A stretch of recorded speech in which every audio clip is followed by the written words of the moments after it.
Full member nation Bangladesh को आज ICC board की मीटिंग में बता दिया गया है कि वो इस वर्ल्ड कप में रिप्लेस हो रहे हैं। बांग्लादेश की डिमांड रिजेक्ट हो गई है। आप ढाका में एशियन क्रिकेट काउंसिल की मीटिंग जबरदस्ती डंडे के ऊपर आपने गन पॉइंट पे कराई थी, अब उसका नतीजा देख लिया।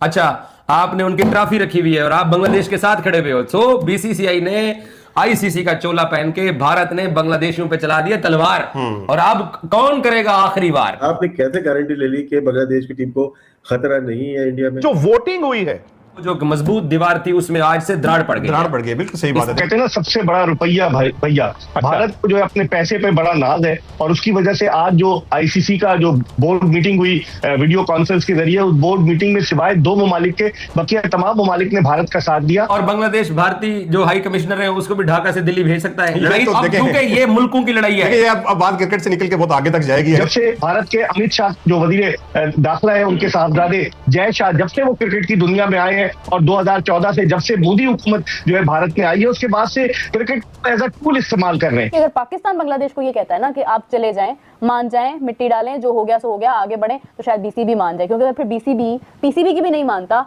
तो फिर तो भाई वो पे जिद पे पक्के हुए हैं अपने। फिर सोचना पड़ेगा आईसीसी को भी और पीसीबी को भी कि क्या हमें इनके साथ जाना चाहिए या नहीं। क्योंकि मुझे ये लगता है कि टूर्नामेंट से पहले सुलह सफाई करके अच्छे तरीके से आगे बढ़ जाना चाहिए। यही एक मुनासिब तरीकाकार है। लड़ाई माफ करो, एक दूसरे का घर साफ करो। अगर तो बांग्लादेश क्रिकेट बोर्ड जो बाइकआउट करेगा तो फिर वहां पर उसके आफ्टर इफेक्ट्स ये हो सकते हैं कि आईसीसी का जो रेवेन्यू जनरेशन है उसमें बांग्लादेश हाथ धो बैठेगा। अब ढाका में एशियन क्रिकेट काउंसिल की मीटिंग नहीं खेलेंगे, लेकिन इसमें दिल गुर्दा चाहिए, बड़ा नर का बच्चा चाहिए, वो मुश्किल हो जाएगा। वो दो ही है, एक दिल्ली में बैठा हुआ है, कराची में बैठा हुआ है, और एक लंदन में बैठा हुआ है।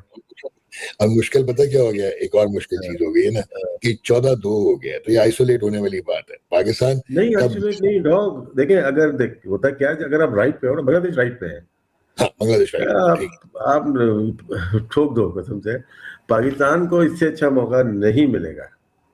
आई एग्री कि इंडिया पाकिस्तान का मैच ना होने का मतलब है कि वर्ल्ड कप आप बात ही इंडिया पाकिस्तान के मैच की बात ही कर, बात क्या है कि आपने कैसे गारंटी ले ली कि बांग्लादेश की टीम को खतरा नहीं है इंडिया में? अगर तो बांग्लादेश क्रिकेट बोर्ड जो बाइकआउट करेगा तो फिर वहां पर उसके आफ्टर इफेक्ट्स ये हो सकते हैं कि आईसीसी का जो रेवेन्यू जनरेशन है उसमें बांग्लादेश हाथ धो बैठेगा, और उसके बाद आईसीसी की तरफ से बांग्लादेश पर सैंक्शंस भी ला सकते हैं। मेरी बात सुने ना, ये तो आईसीसी की रूल बुक में लिखा हुआ है, अगर कोई मेजर कंसर्न है सिक्योरिटी से रिलेटेड तो वो टीम ट्रैवल ना करे। ये उनके रूल्स में लिखा है, जिसको फॉलो करते हुए भारत ने ये हरकत नहीं होना चाहिए। ठीक है, ये जो इन्होंने बात की ना, उसमें आईसीसी का एक थ्रेट परसेप्शन कमेटी होती है, जो थ्रेट देखती है जाके, फिर वो रिपोर्ट देती है, उसके बाद फैसला होता है, फिर वो पूरा बोर्ड बैठता है, फिर वो वोटिंग करता है। जैसा आज हुआ, पाकिस्तान ने बांग्लादेश का साथ दिया, 14 लोग सपोर्ट में नहीं थे, 2 लोग सपोर्ट में थे, तो उन्होंने फैसला कर लिया। देखिए इवेंचुअली मुझे हम सबको पता चल रहा था कि इवेंचुअली यही होना है कि आईसीसी उधर ही जाएगा, उसका जो थोड़ा सा झुकाव है वो इंडिया की जानिब भी होगा, और वही चीज़ हमें दोबारा देखने को मिली है। इक्वालिटी की बात करते हैं, जो तनवीर भी बात कर रहा है कि पास में देखें, मतलब इसमें ये तो था ना कि गवर्नमेंट की क्लियरेंस अगर आपके पास नहीं है तो फिर आप उस चीज़ को आप यूज़ कर सकते हैं आईसीसी के, भाई हमें गवर्नमेंट अलाउ नहीं कर रही है, तो इसी बेसिस के ऊपर इंडिया पाकिस्तान नहीं आया। इससे पहले भी जो इस तरह के इंसिडेंट हुए हैं, तो ये तो एक सॉलिड केस तो था। अब ये कह देना जी कि अब केस का रिजल्ट जो भी है, अब इवेंचुअली तो मुझे लग रहा है कि शायद बांग्लादेश खेलने जाए। मेरे ख्याल से इतने अच्छा मौका नहीं मिलेगा पूरी दुनिया की क्रिकेट को पलटने का। ये चीज पाकिस्तान नुकसान फायदा डॉग वो बात की बात है।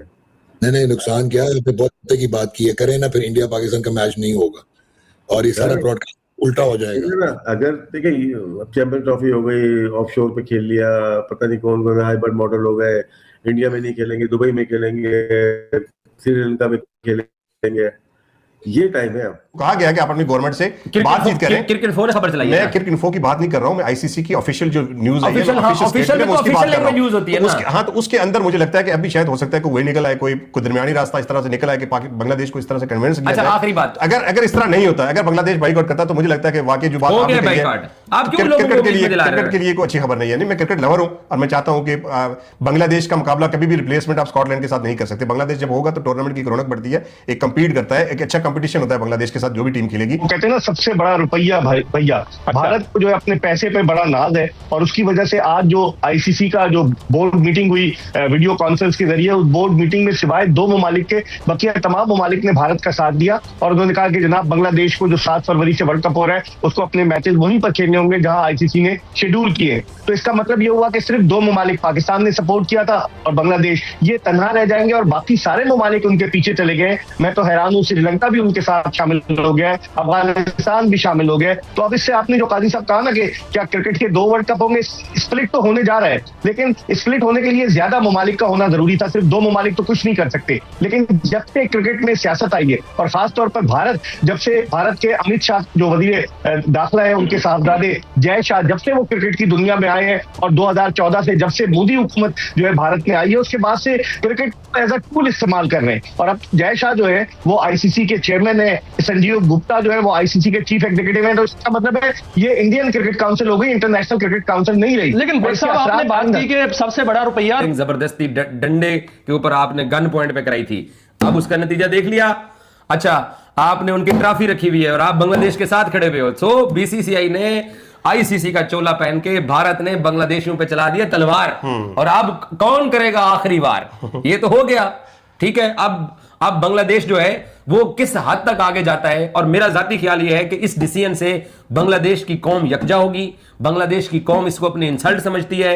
और ये बात आपकी दुरुस्त है कि आईसीसी की वो जो मजबूत दीवार थी उसमें आज से दरार पड़ गई। बिल्कुल सही बात है। देखें, मैं अब भी कहता हूं कि हो सकता है कि कोई मिडिल वे निकला है, क्योंकि आईसीसी ने अपनी प्रेस रिलीज के अंदर इस चीज का जिक्र नहीं किया कि अगर कोई डेडलाइन दी गई है, अगर कल तक वो ये डिसीजन नहीं करते, कह दिया कि शेड्यूल चेंज नहीं होगा। मेरी बात सुनिए, शेड्यूल नहीं चेंज होगा एक अलग बात है, और ये कह देना कि कल तक आपके लिए डेडलाइन, अगर आप आते हैं तो ठीक है, नहीं तो रिप्लेसमेंट हमारे लिए तैयार है, ये किस्म सीरियस किस्म का थ्रेट होता है। उन्होंने ये प्रेस रिलीज जरूर की है कि शेड्यूल में किसी किस्म की कोई चेंजेस नहीं की गई है। इसका क्या मतलब है सर? इसका मतलब यही है, मैचेस वहीं पे है, लेकिन ये थ्रेट नहीं किया गया उनको कि कल तक टाइम है, नहीं तो रिप्लेसमेंट हम कर देंगे। उनको रुपया कहां से आएगा अगर पाकिस्तान बांग्लादेश नहीं खेलेंगे इंडिया के साथ, वहां पर इंडिया और पाकिस्तान और इंडिया का मैच नहीं होगा, या बाइकआउट करते हैं, पाकिस्तान बाइकआउट करता है, तो फिर ये तो रुपया तो आएगा ही नहीं। तो भारत जो है वो ये वर्ल्ड कप की क्या क्रेडिबिलिटी रह जाएगी? जहां जय शाह की बात की आपने, मोहसिन नकवी साहब ने उड़ा के नहीं रख दिया उनको। देखिए, अगर पाकिस्तान, बज़ाहिर बहुत कम इस बात के इम्कानात है कि पाकिस्तान ना खेले वर्ल्ड कप, जो मेरी अपनी असेसमेंट है, क्योंकि पाकिस्तान ने बांग्लादेश को मॉरली सपोर्ट तो किया, लेकिन क्या पाकिस्तान अपने आप को विड्रॉ करेगा, बज़ाहिर मुश्किल नजर आता है। जहां तक मुझे पता है, सबको पता है कि आईसीसी के रूल्स में ये चीजें हैं, और 50वीं दफा हर कोई ये बात कर चुका है कि जब थ्रेट्स होती हैं, क्योंकि अगर मैं गलत हूं, इंडिया जब पाकिस्तान नहीं आता, इंडिया 50 दफ़ा बोल चुका है कि हम पाकिस्तान नहीं जा रहे क्योंकि हमें थ्रेट्स है, ठीक है, तो उसके बाद भी यही बातें होती हैं कि जी कोई टीम अगर इस तरह की बात करती तो उस मुल्क में नहीं जाना चाहिए।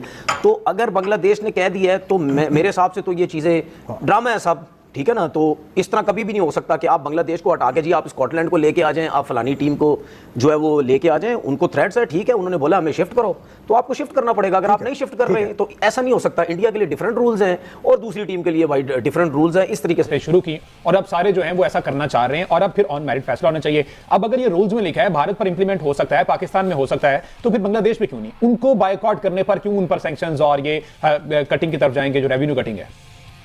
देखिए हमजा, रूल्स की अगर बात करें तो रूल्स तो वो भी नहीं था कि जब इंडियन क्रिकेट टीम ने जो है वो हटदर्मी का जो है मुजाहिरा किया था और हाथ नहीं मिलाया था, और एशियन क्रिकेट काउंसिल के जो चेयरमैन है मोहसिन नकवी साहब, उनसे ट्रॉफी लेने से इनकार कर दिया था। तो ये जो डमी आईसीसी है जो कि मुतरादिफ है इंडियन क्रिकेट काउंसिल के, तो वहाँ उनसे किसी किस्म की इस वक्त खैर की जरूरत नहीं है। आज भी अगर मैं इजलास में आपको बात बताऊं तो इजलास के CEO जो है वो जो जय शाह का है वो जो दोस्त था, फिर उनके जो सिक्योरिटी मैनेजर थे वो जय शाह के दोस्त। नमस्कार दोस्तों, आज के वीडियो में बात करेंगे भारत बनाम न्यूजीलैंड पहले वनडे की, जहां मैदान पर दिखा टीम इंडिया का रौद्र रूप और कीवी टीम रह गई पूरी तरह हैरान।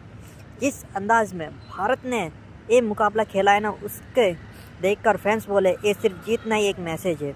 तो चलिए बिना टाइम वेस्ट किए शुरू करते हैं। दोस्तों, इस मैच से पहले माहौल काफ़ी टाइट था।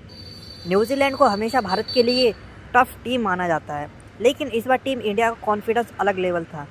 नई एनर्जी, नया माइंडसेट और नया साफ मैसेज, जिसमें विराट कोहली और श्रेयस अय्यर का भाई मेन रूप है। घर में आए हो तो दबाव झेलना पड़ेगा। स्टेडियम में भरा हुआ क्राउड, हर चौके छक्के पर शोर और हर विकेट पर भूचाल। जैसे ही भारतीय बल्लेबाज मैदान में उतरे, न्यूजीलैंड के बॉलर्स को समझ आ गया आज का दिन आसान नहीं है। ओपनिंग से ही कॉन्फिडेंस, टाइमिंग और इंटेंट, हर बॉल पर कीवी बॉलर्स दबाव में। बीच के ओवर्स में भारतीय बल्लेबाज ने रन नहीं स्टेटमेंट बनाए। ग्राउंड की चारों तरफ शॉट्स, फील्डिंग, सेटिंग बेकरार और कप्तान की सोच फेल। फैंस बोले ओडीआई नहीं, ये T20 है। भाई रोहित शर्मा का गजब का खेला है। यहाँ मैच पूरी तरह से भारत के कंट्रोल में आ गया है। लेकिन न्यूजीलैंड ने वापसी में की बहुत कोशिश की, लेकिन हर बार हार।